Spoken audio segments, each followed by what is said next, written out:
How is a man with 10% of a brain able to function normally?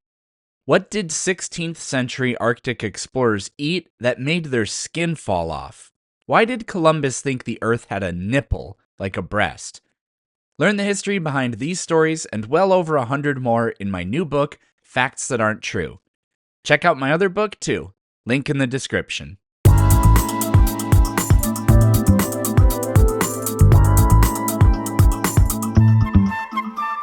You may have seen me post this the other day, and you may have seen Light Before the Tunnel comment a lot of crazy things on my videos. They've been just all over my channel for the last several months. I tried asking around to see what the hell this thing about the pizza lamp could possibly even mean. We think it might somehow be related to the Pizzagate conspiracy, but we don't really know. Now, cheese pizza is code for something that I'm not going to say, and I don't know if that has anything to do with the conspiracy theory. That's not cheese pizza, though.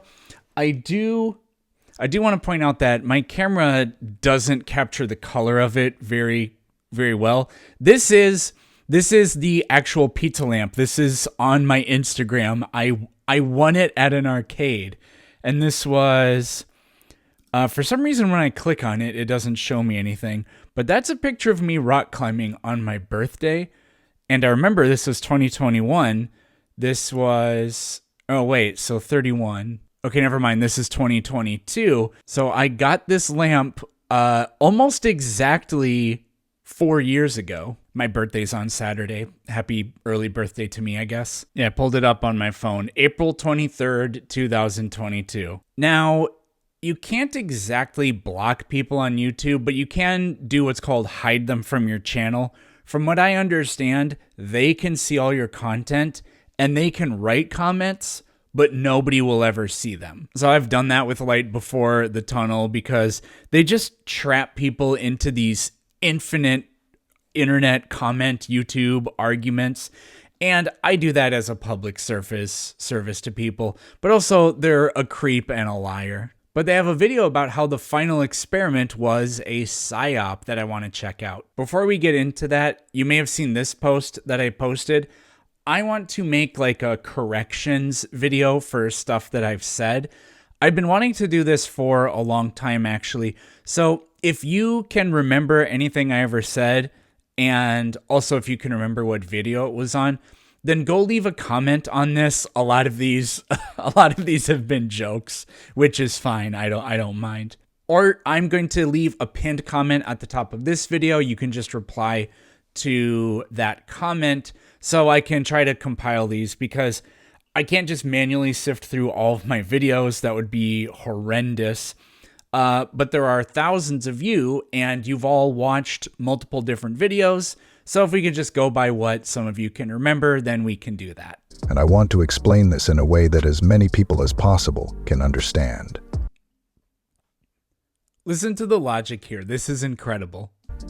First, the real-false dichotomy of TFE is real or fake. Focusing on whether it was staged serves to distract truthers from the deeper, more crucial issue at hand, which I will cover in this video.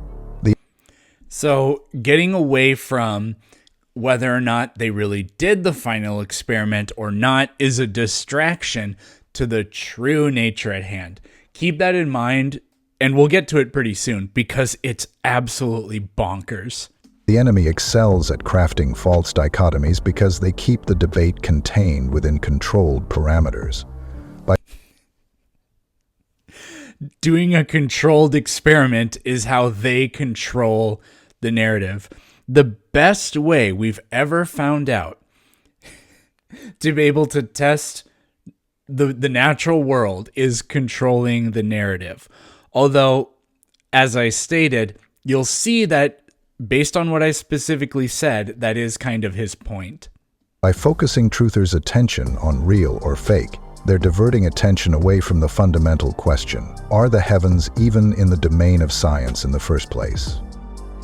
So that's where this ends up going. The heavens, being part of a spiritual and non-material realm, cannot be scientifically modeled in a predictive way. And this is a unique take that I have not heard before. We saw Dean Odell say, oh, if you go to Antarctica and you witness a 24-hour sun, then you will have proved that the Earth is not flat. And then they did that, and all he said was, you think the devil couldn't make a light appear in the sky for 24 hours? But this is fantastic. What this dipshit has done is said, it doesn't matter what you ever see in the sky. This goes far beyond you can't use the sky to prove the shape of the ground. This is the sky is supernatural, therefore it's not in the purview of science. This psyop exploits a widespread false assumption that everything observable is in the domain of science. It's not a falsehood. In other words, the assumption that if we can see it, we can use science to predictably model it. Not a falsehood. Usually that's true, but there are exceptions. No, there aren't. The lights in the sky are one of those exceptions. No, they aren't. As we can't verify their material objects existing in the natural realm. Yes, we can. We know their composition even, because all you have to do is you do a spectroscopy. But as Dave Weiss, I think it was Dave Weiss, famously said, spectroscopy requires a container. Which science is limited to. No, like they literally, the way they move around can be described using gravitational equations. Their mass can be calculated and then verified through other observations. Their composition can be verified. So how is it that we know what elements stars are made of, and at the same time they are outside the realm of science? Oh, this guy's so crazy. The fact we can't verify if the celestial phenomena are material objects existing in the natural realm removes them from the domain of science entirely. Yeah, except you're wrong. We have done all of that. Now they can just claim that all the evidence is fake, and then you now know at this point that you can't possibly do anything with this person because they say, no, it's not like that. And then you give them the evidence that it is, and then they say the evidence is fake. We've drawn an insane arbitrary line between what's up in the sky and what's here on the ground. Okay, I claim that trees are divine, and any attempt you make to study them is completely false because trees are supernatural. All the data that you get by studying them, that's a demon corrupting the photons as they enter your eye. So you can't actually know the properties of trees. So we can't do science with them. That's not an option on the table for us. For some reason, it goes on to talk about the allegory of the cave. I'm not interested in that. But the Bible describes the heavens as part of a different realm, a spiritual, non-material realm, governed by God's laws and ordinances. God says to Job in Job chapter 38, verses 33, "Do you know the laws of the heavens? Can you set their dominion over the earth?" Job wouldn't have, but we now do. This is extremely significant, as this entails the heavens operate under different laws and ordinances than here on earth. You know, this reminds me, many years ago, after I deconstructed, I started, and in the process of deconstructing, actually, when I started thinking about science and progress and religion's role in that, I viewed ancient people, and even going back only 500 years ago, groups of people of having this kind of attitude.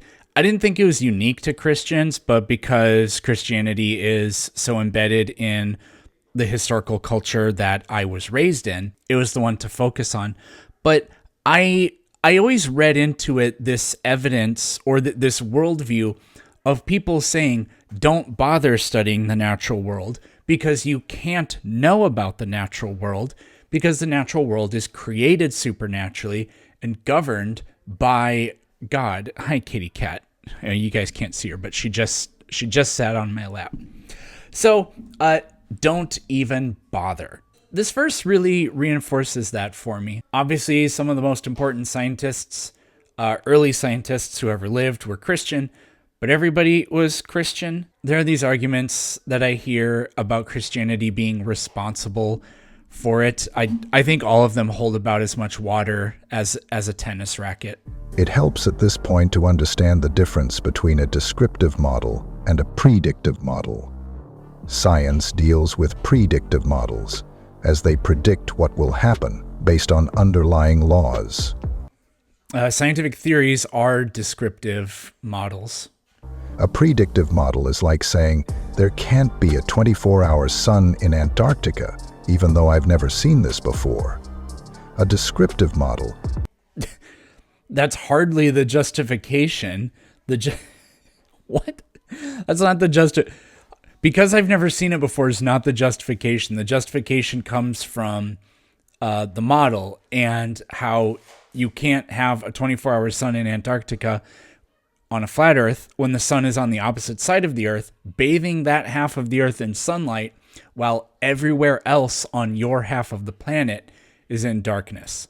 Just describes what we've already observed. So a descriptive model is like saying, where I live, the sun rises in the east and sets in the west. Yeah, I think this is stupid too. I think a scientific theory can actually be both, because I think really a scientific theory basically just is descriptive, because that's what it does. It explains aspects of the natural world.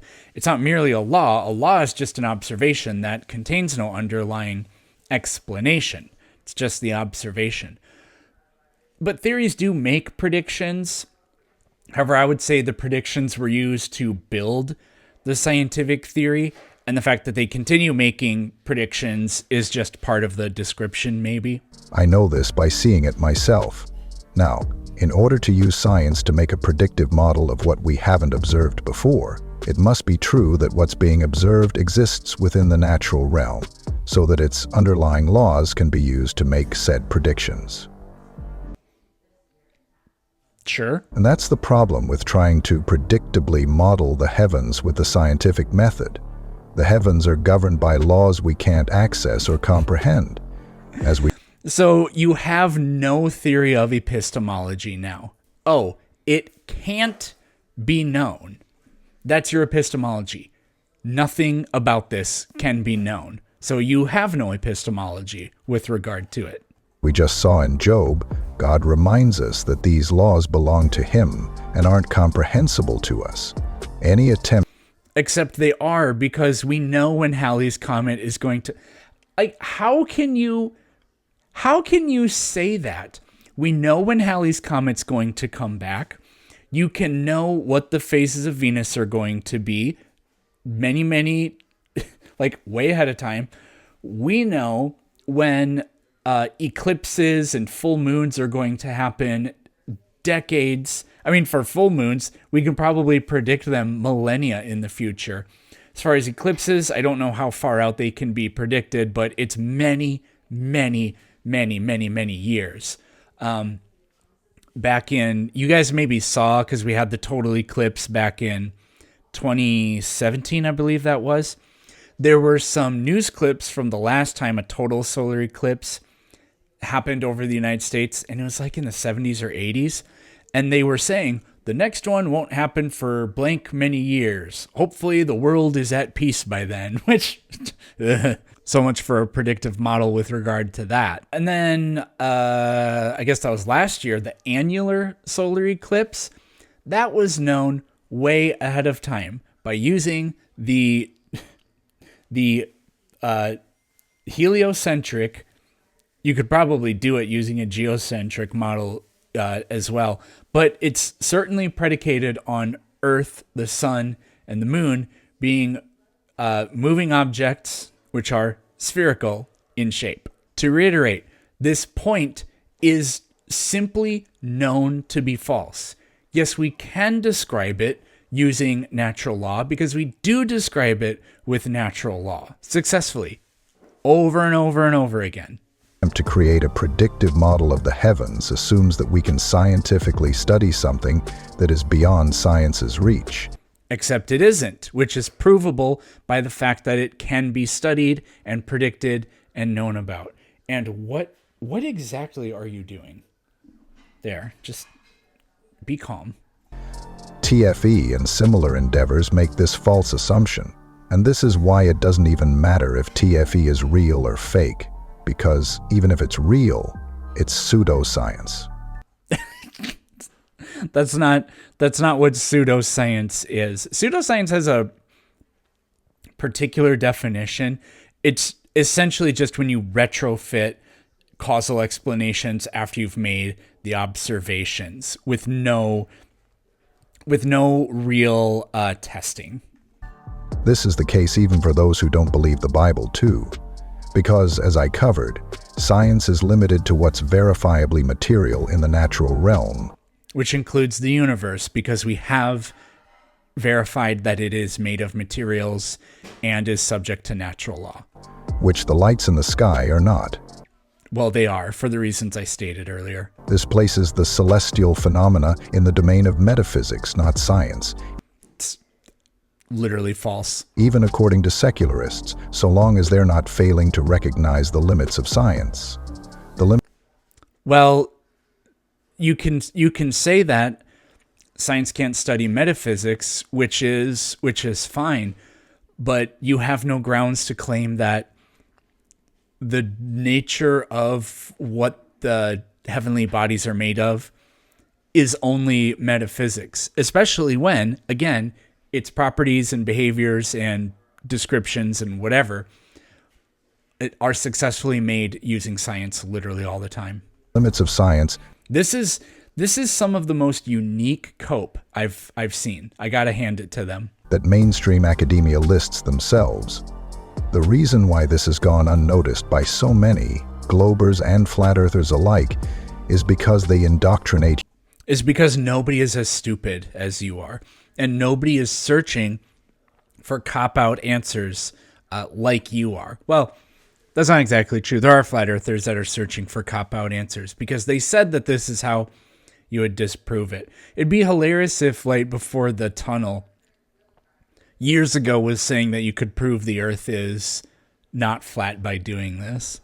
Humanity into materialism and scientism since birth to limit us.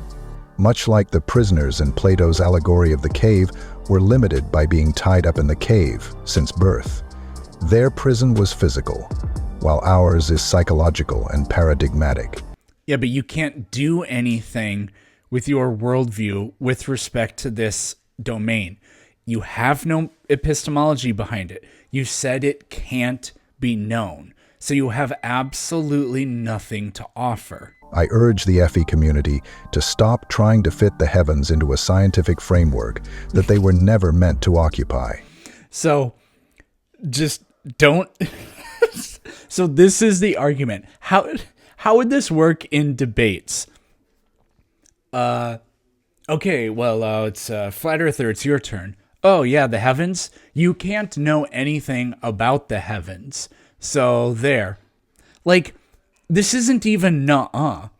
This is, what would you call this? I don't know what the equivalent, I guess, would be. Because, again, there is no epistemology, even in principle, that's possible with this worldview. You know what, chat? It's right. I do hope flat earthers do this. Stop engaging ever in any conversations. There, you have no epistemology, so you can't discuss any of these things. The end. I guess the final experiment really was the end of flat Earth. We need to stop the bickering and division this psyop intends to cause with this real or fake false dichotomy, when the correct third option is that real or fake was never the false dichotomy laid out by the final experiment. It's not a dichotomy that anybody except flat earthers ever put forth. the final experiment is pseudoscience either way. It's not, and that's not what pseudoscience is. The realization that the heavens aren't in the domain of science, meaning any attempt to model. Then why do we know when Halley's Comet's going to come back? Why do we know when eclipses are going to happen way into the future? Them will only be descriptive at best, not predictive, undermines this psyop completely by refusing to engage on its false terms. Now, I understand people are going to incessantly ask any flat earther if we think TFE is real or fake. Anyhow, I think the best response is, I withhold judgment on the issue. We don't have to affirm it's real or affirm it's fake. Don't let them bait you into jumping to conclusions about things that aren't independent. So whether or not it really happened doesn't have any bearing on your world, on your take of it. I guess I've heard that in different ways before, so I can't be surprised. Verifiable to anyone watching. Even if it is real, it doesn't contradict what the Bible says about the sun doing a circuit. The footage shows the sun doing a circuit over 24 hours, just not the type of circuit predicted in the popular circling sun model of the heavens. Meaning that model's false. But that circling sun model is a predictive model, so it's an invalid model for the same reason TFE itself is invalid. It commits the same category error fallacy I just explained. Jeez. It assumes the heavens are in the domain of science when they're not. They are, because we can do all the predictive modeling you discussed. Trying to predictably model them, something we don't have the ability to do. How can it be saying that? Like, literally, I'm not going to repeat the same things I've been repeating, but how did they allow themselves to say that? It's so insanely stupid. I got a good question while making this video from a commenter, so I figured I'd add it on to the end. One thing I do not get is how the globe heads managed to predict the spiritual nature of the heavens if they did not fake it. This is why fake or real is a relevant question. Okay, so this person isn't exactly saying what I've been saying, but we did manage to predict what would happen. It's a good question. However, the question assumes that the globies predicted the spiritual nature of the heavens, but this is false. They didn't predict anything. They've only described phenomena within their materialist framework.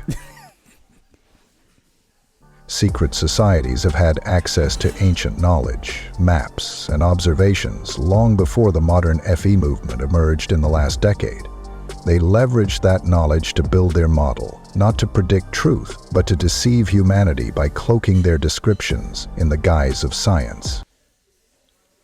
So it's not predictive, but we can make predictions because they pull on ancient knowledge to deceive humanity. Just an utterly worthless human being. Well, that wasn't educational, but hopefully you found it interesting. Kitty and I would like to thank you for watching, and we will see you tomorrow. Bye-bye.